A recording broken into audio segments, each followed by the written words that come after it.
Takže čus lidi, vítejte u mýho videa Idle Heroes. Dneska si tady asi koupím novýho panáčka. Jo, koupím, moc nemám na to.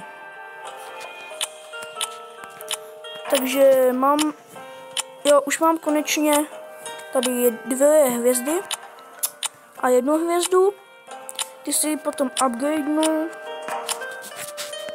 Tak, teď si dám toho známýho a jdem si ho, jako první si ho vylevuju.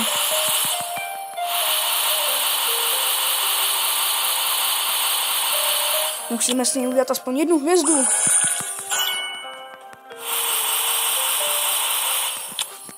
Já na to kašlu asi jdu podívat už teď, jestli můžu někde tu hvězdu.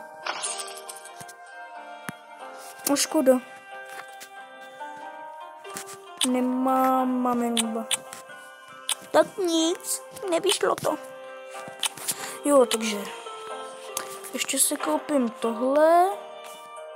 Tady. To teď nepotřebuju. Tak. Hele.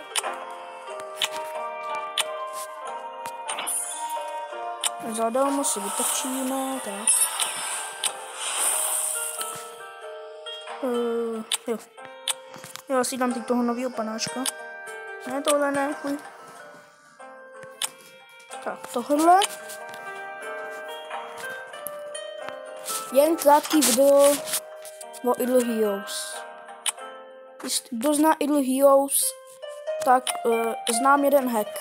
Stáhněte si Mob Park přes Google Play.